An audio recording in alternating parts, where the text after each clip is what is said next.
ने भगवान शिव से प्रश्न किया कि हे स्वामी, हे विश्वनाथ, अगर कोई योग ना कर सके, योग का मार्ग कठिन है, कोई अगर ज्ञानी न बन सके, कोई तपस्या न कर सके, तो उस आत्मा का कल्याण कैसे हो? सूर्य शिव ने बताया, हे प्रिय, तेरा प्रश्न अति उत्तम। उन्होंने कहा, मुनि दुर्लभ हरि भक्ति नर, पावहि बिनहि प्रयास। मुनि दुर्लभ हरि भक्ति नर, पावहि बिनहि प्रयास। जो यह कथा निरंतर, सुनहि मान विश्वास। प्रेम से बोली सच्चिदानंद भगवान की। हे प्रिय, जो भक्ति मुनियों को भी दुर्लभ है, जन्म जन्म मुनि जतन कराही, अंतराम कही आवत नाई। जो भक्ति मुनियों को भी अत्यंत दुर्लभ है, प्राणी इसको सहज में ही प्राप्त करे। कैसे? तो जो यह कथा निरंतर, सुनहि मान विश्वास। जो इस राम कथा को, हरि कथा को विश्वास पूर्ण सतत सदा अगर श्रवण करे, और सहज में ही भगवान के परम धाम को प्राप्त कर लेगा। विशेषण क्या? विश्वास हो कथा पर, विश्वास हो भगवान पर। योग अत्यंत कठिन मार्ग, ध्यान और ज्ञान अत्यंत कठिन मार्ग। इस घोर कली काल में अगर आप सब अपना कल्याण चाहते हैं, तो भगवान के इस शब्द को, भगवान के इस अमृतमय वचन को अपने हृदय पर धारण करें। आप शिव से बड़े नहीं, शिव से बड़ा कोई सृष्टि में जोगी नहीं, लेकिन शिव ने भी भगवान के कथा के अत्यंत प्रेमी है। लालसा शिव की राम कथा में अत्यंत है। भगवान शिव ने भी कथा की बहुत प्रेम है। एक बार त्रेता जुग माही, शंभु गए कुंभजर सिपाही। राम कथा की इतने रसिक, इतने प्रेमी सी, त्रेता युग में एक बार कुंभज ऋषि के पास चले कथा श्रवण करने। और आप तो यहीं पर बैठे हैं, आप तो यहीं पर हैं, स्थान भी है, आपको कथा अच्छी नहीं लगती। ये दुर्भाग्य है। शिव ने कथा श्रवण करने कहाँ गए? एक बार त्रेता युग माही, शंभु गए कुंभजर सिपाही। भगवान शिव कैलाश छोड़ कर गए अगस्त ऋषि की पास कथा श्रवण। अकेले नहीं, और कौन साथ में? संग सती जग जननी भवानी, पूजय ऋषि अखिलेश्वर जानी। साथ में जगदम्बा करुणामयी जगत जननी माता सती भी विद्यमान है। अगस्त ऋषि के आश्रम में जब भगवान शिव गए कथा श्रवण करने, अगस्त मुनि ने भगवान शिव को जगदात्मा परम पिता परमेश्वर समझ करके उनका स्वागत किया। पूजे ऋषि अखिलेश्वर जानी, पूरे ब्रह्मांड का स्वामी समझ करके भगवान को उत्तम आसन पर बैठाकर अगस्त जी महाराज ने, सप्तऋषियों में इनकी गणना है, बड़े महान ऋषि महर्षि, अपने हाथों से भगवान शिव के चरण को पखारते हैं और पत्रम पुष्पम फलम तोयम, पत्र से पुष्प से जल से भगवान शिव की पूजा भी करते हैं। और इतना ही नहीं, ऋषि पूछी हरि भगति दृढ़ाई, कही शंभु अधिकारी पाई। भगवान शिव जी ने बड़े प्रेम के साथ राम कथा का श्रवण वहां करते हैं। अगस्त ऋषि जी के द्वारा सती के साथ भगवान शिव कथा सुनते हैं। राम कथा मुनिवर्ज बखानी, सुनि महेश परम सुखमानी। राम कथा को भगवान शिव जी ने सुना अगस्त जी के मुखारविंदों से और सुनकर के अत्यंत आनंद को प्राप्त।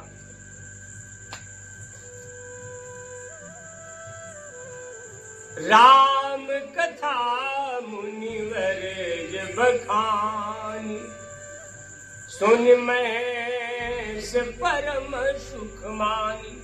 राम कथा मुनि अगस्त जी ने जब कहे, उस कथा का श्रवण करने के पश्चात शिव आनंद मंगल।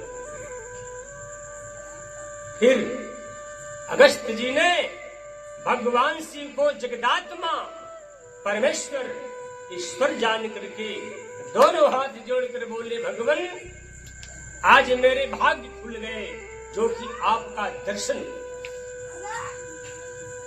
हमें हरि भक्ति बता दीजिए, हरि भक्ति क्या होती है? ऋषि पूछी हरि भक्ति बिहाई, कहे शंभु अधिकारी पाई। भगवान शिव से हरि भक्ति मांगने लगे अगस्त जी महाराज। हे भगवान, हे प्रभु, हरि भक्ति हमें प्रदान कर दीजिए। ये हरि भक्ति क्या होती है? भगवान जगत में सबको सब कुछ देते हैं, लेकिन हरि भक्ति जल्दी नहीं देते।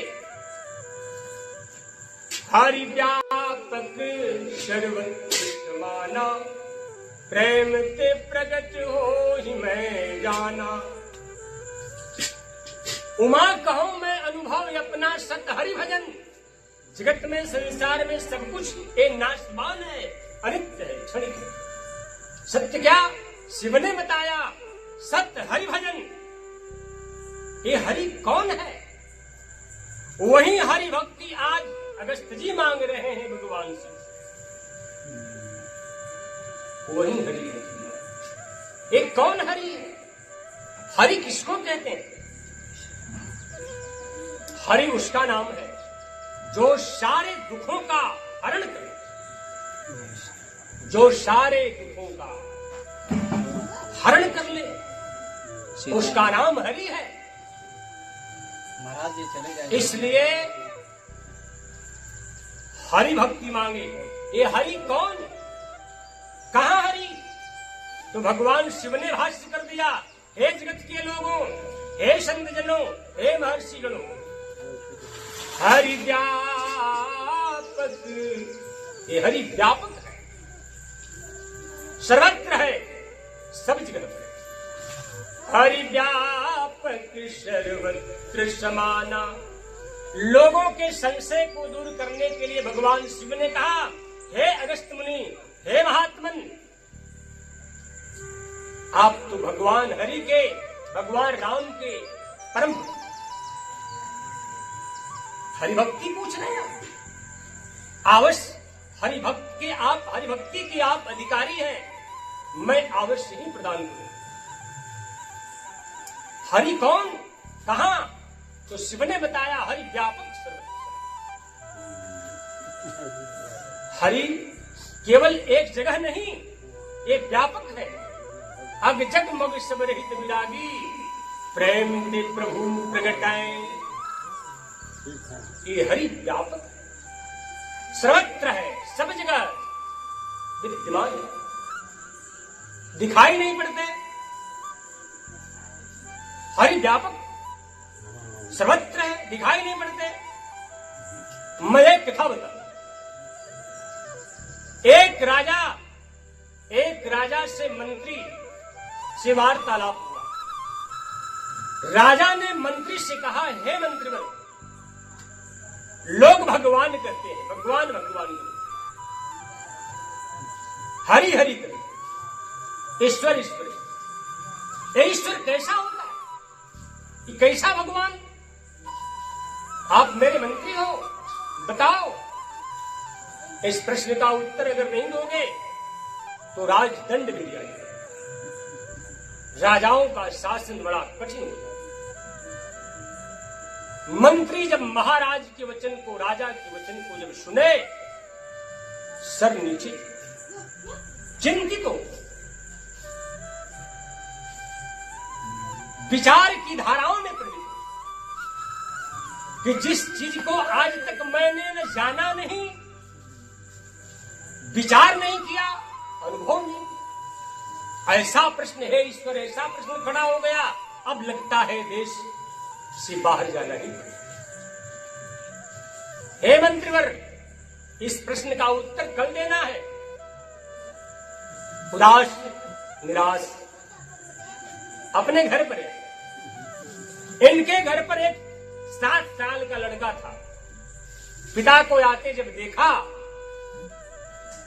उदास दौड़कर पिता के पास आ गया। पिताजी, आप सदा प्रसन्न मन से आते थे, लेकिन आज आपका चेहरा उदास है, चेहरे पर उदासी। पिताजी बोले, बेटा ये समस्या बड़ा गंभीर है, तुम बालक हो, जाओ अपना काम करो। बालक हो? वो बालक कैसा जो पिता की उदासी को न हटा दे? वो बालक संतान कैसा जो पिता की मर्यादाओं को ऊपर न उठाए? मेरे जन्म लेने का फायदा क्या जब पिता को उदासी हो? कृपा करके हे पिताश्री, अपने उदासी का कारण बताइए। बार बार प्रयत्न करने के पश्चात मंत्री ने कहा, पुत्र समस्या बहुत गंभीर है। जन्म से लेकर यहां तक जिसका मैंने अनुभव किया ही नहीं, कभी इसके बारे में सोचा ही नहीं, ऐसा प्रश्न मेरे सामने खड़ा हो गया। पुत्र, कौन सा प्रश्न? हे पुत्र, राजा ने आज ऐसे प्रश्न कर दिए, ईश्वर कहां है? कैसे देखे जाए? लोग हरि हरि करते हैं, भगवान भगवान, कैसे देखे, कैसे माने कि भगवान? हे मंत्रीवर, आप मेरे नमक खाते हो, हर प्रश्नों का उत्तर देना आपका काम है, बताओ। नहीं तो राजदंड दिया, देश निकाला। पुत्र ने कहा सरल भाव से, पिताश्री, एक छोटे से प्रश्न के लिए, छोटे से प्रश्न के लिए आप इस उदासी को लिए। उदास है, मैं बताऊंगा इस प्रश्न। आश्चर्य न करो, पूर्वकृत कर्मे अग्रे अग्र धावती। इस पृथ्वी मंडल पर न कोई छोटा है न कोई बड़ा, न कोई ज्ञानी है न कोई विज्ञानी, न कोई राजा है न कोई भिखारी, न कोई ज्ञानी है न कोई मूर्ख। जो चेतन को जड़ करही, जड़ ही करे चैतन्य। अस समर्थ रघुनायक भजहि जीव ते धन्य। ओ परमात्मा चाहे तो किसी को मूर्ख बना दे या चाहे तो किसी को ज्ञानी बना दे, चाहे तो राजा को रंक और रंक को राजा बना दे। एक ज्ञान, एक अद्भुत विज्ञान और विवेक उम्र से नहीं होता। न जाने संस्कारवश प्रारब्धवश किस आत्मा के अंदर एक ज्ञान भरा पड़ा हो, इसको कोई नहीं जानता, चाहे वो बालक ही क्यों हो।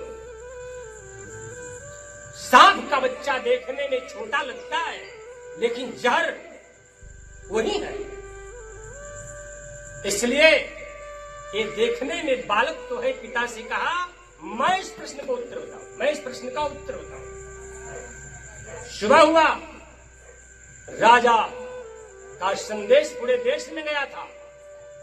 कल मंत्री दरबार में ईश्वर को दिखाएंगे, भगवान को, हरि को। इतनी भीड़ लगी राज दरबार में देखने वालों की। राजा के दरबार में मंत्री अपने पुत्र को लेकर जब आए, उस समय राजा ने मंत्री को पास बुलाया। मंत्रीवर यहां आइए। हाँ महाराज, कल आपको मैंने कहा था इस प्रश्न का उत्तर देना पड़ेगा, भगवान कहाँ, कौन, हरि को। हाथ जोड़कर मंत्री बोले कि हे भगवान, हे महाराज, हे राजन, इस प्रश्न का उत्तर मैं नहीं दे सकता। कब, कौन? मेरा एक लड़का 7 वर्ष का है, इस प्रश्न का उत्तर नहीं बताएगा। लड़का, जिस प्रश्न का उत्तर तुम नहीं दे सकते, वो बालक बना कैसे दे? हरि जाने प्रभु, महाराज हरि जाने, लेकिन उत्तर नहीं। बुलाया जाए। वो लड़का आया, हाथ जोड़कर खड़ा हो गया। हाँ महाराज, समस्या क्या है? कौन सा प्रश्न है आपका? मैं उत्तर बताऊंगा। प्रश्न क्या? जब 7 वर्ष के लड़के को महाराज ने देखा तो वह आश्चर्यचकित रह गए। सोच में पड़े, जिस प्रश्न का उत्तर बाल सफेद हो गए, शरीर से हड्डी जो है चर्म छोड़ने लगे, लेकिन ये उत्तर नहीं बता सकते, ये बालक भला कैसे बता? कुछ देर तक देखते रह गए। महाराज आप मौन क्यों? प्रश्न तो बताइए। महाराज ने अपने को संभाल कर बोले, बेटा उत्तर अगर दे सकते हो तो बताओ, भगवान कौन, ये हरि कौन, कैसे देखे जाए, क्या रूप है? मुस्कुराने लगा, बोला कि महाराज अगर आपको भगवान को देखना है, हरि को देखना है और उन्हें पाना है, तो एक काम करना है। हमें दूध की आवश्यकता है। क्या? हमें दूध चाहिए।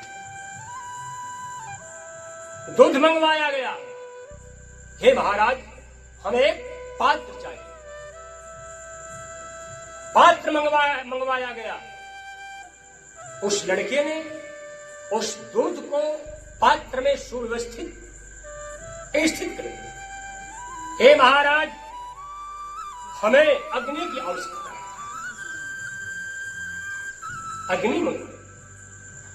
लड़के ने उस दूध को, पात्र में रखे हुए दूध को हाथों से उठाकर अग्नि पर रखा।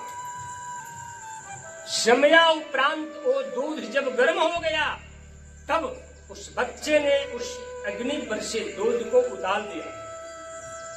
कुछ समय के बाद वे दूध शीतल हो गया। हे महाराज, हमें जोरन की आवश्यकता है। जोरन दिया गया। लड़के ने शीतल दूध में उस जोरन को डाल दिया, जो अब तक दूध था। समया उपरांत उस दूध का रूप बदल करके दही के रूप में परिणत हो। हे महाराज, हमें एक मथानी की आवश्यकता है। मथानी दिया गया। उस परिणित हुए दूध को दही के रूप में परिणित हुए उस पात्र को लेकर बैठ गए। जो दूध दही के रूप में परिणित हुआ, उस दही को अपने सामने लेकर बैठ गया। पात्र हाथ में मथानी लिया और उसको मथने लगा। मथने के उपरांत पश्चात देखते ही देखते उस दही के सतह पर मक्खन का स्वरूप जाकर विद्यमान। हाथ पर उस मक्खन को निकाल करके बाहर रखा। एक पात्र में पुनः उस मक्खन को अग्नि पर तपाया। उसके मल, उसके गंदगी जल गए। अब केवल घृत बच गया, निर्मल, स्वच्छ, विशुद्ध। उस घृत को निकाल करके बाहर रखा। फिर बोला, महाराज हमें एक दीपक की आवश्यकता है। दीपक? हे महाराज, हमें कपास की आवश्यकता है। कपास? हाथ में कपास को लेकर के सुव्यवस्थित सुदृढ़ एक बाती बना करके उस दीपक में घृत को सजा करके बाती को सुव्यवस्थित करके पुनः उसको जलाया। हाथ पर लेकर बोला, हे महाराज, यही है भगवान, यही भगवान, यही ईश्वर है। राजा ने कहा, रे मूर्ख, कहीं दीपक के भगवान हो सकता है? मुस्कुराने लगा लड़का। ऐसे ही आपके आंखों के सामने सब कुछ कर दिया जाए, परंतु बुद्धिहीन होने के कारण, अज्ञानी होने के कारण आपको समझ में नहीं, पकड़ में नहीं। लड़का ने बोला, महाराज, यही भगवान का रूप है। राजा को समझ में नहीं आया, ये दीपक भला कैसे भगवान हो सकता? अरे मूर्ख, तू हमें बालक समझता, ये कैसे दीपक भगवान होंगे? लड़का ने कहा, महाराज, प्रश्न आपने किया था, इसका उत्तर मैंने दिया, अब प्रश्न मैं करता हूं, ये बताइए। हे महाराज, जिस समय आपने हमको दूध दिया था, क्या एक प्रकाश तुझमें दिखाई पड़ रहा था? हे महाराज, जिस समय आपने हमको दूध दिया, क्या एक प्रकाश दूध में दिखाई पड़ रहा था? राजा की आंख खुल गई। नहीं। हे महाराज, अगर इस दूध को दीपक में जलाकर सजा करके अगर दीपक को जलाया जाए तो क्या दीपक जलेगा? महाराज ने कहा, नहीं। तो हे महाराज, हे राजन, जैसे इस प्रकाश को देखने के लिए हमें इतना रिसर्च करना पड़ा, इतना अभ्यास, इतनी शक्ति लगानी। आपने दूध मंगवाया, दूध को मैंने लिया, अग्नि पर रखा, अग्नि से दूध दही के रूप में मैंने परिणित किया, फिर मथानी लिया, मथानी चलाने के बाद, इतने रिसर्च के बाद इस दूध से मैंने प्रकाश को दिखाया। उसी प्रकार उन हरि को अगर देखना हो, उन परमात्मा को देखना हो, तो आपको अभ्यास करना पड़ेगा, आपको साधन करना पड़ेगा। परमात्मा इतनी सहज नहीं, हरि इतने सहज नहीं, क्योंकि जैसे मैले दर्पण में अपना चेहरा नहीं देखा जाता, वैसे ही हे राजन, मैले हृदय से भगवान देखे नहीं जाते। चेहरा देखने के लिए स्वच्छ निर्मल दर्पण या निर्मल जल चाहिए। वैसे हे राजन, हे महाराज, अगर भगवान हरि को देखना हो तो अपने शरीर को रिसर्च में डालिए, अभ्यास करिए, साधना करिए। राजा के नेत्र तल खुल गए, चरणों में गिर पड़े, सामन क्षमा मांगते। अरे इतना अद्भुत ज्ञान इस बच्चे के अंदर। इसलिए महाराज ने उस बच्चे से एक अद्भुत ज्ञान पाया।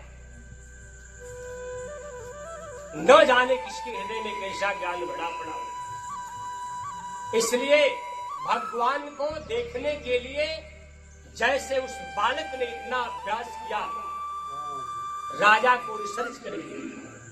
आज भी अगर आप भगवान को देखना चाहते हैं, हरि को देखना चाहते हैं, तो अपने शरीर रूपी दूध को गर्म करना पड़ेगा। वही प्रक्रिया इसके अंदर भी है, इसको मथना पड़ेगा, साधना करना पड़ेगा, अपने शरीर को तपाना पड़ेगा, तब आप भगवान को देख सकते हैं। अन्यथा नहीं, सर पीट कर मर जाओ, भगवान इतने सहज नहीं कि आपको दिखाएंगे। क्यों? क्योंकि भगवान ने कहा, निर्मल मन जन सो मोहि पावा, निर्मल मन जन सो मोहि पावा, मोहि कपट छल छिद्र न भावा। हरि ने कहा, प्रभु ने कहा, निर्मल मन जन सो मोहि पावा। जिसका मन निर्मल हो वही मेरा दर्श स्पर्श करता है, वही मुझे प्राप्त हो। और हमें कपटी, छली, छिद्रता वाला व्यक्ति हमको अच्छा नहीं लगता। देख लेना कहीं आप लोगों में एक क्षुद्रता न हो, छिद्रता न हो, छल का कपट का भाव न हो। ऐसे अपने शरीर का ऑपरेशन करें। इसलिए अगर आप लोग भगवान को चाहते हैं तो आपको ही काम करना पड़ेगा। जो मैं बता रहा हूं ये मैं नहीं, संतों ने बताया, मैं नहीं, ईश्वर ने बताया ही नहीं, करके दिखाया। गुरु गृह गए पढ़न रघुराई, और आप गुरु के पास नहीं जाते। जिसके श्वास में वेद बस रहे हों वो पढ़ रहे हैं। आप अल्प हो, नाशवान हो,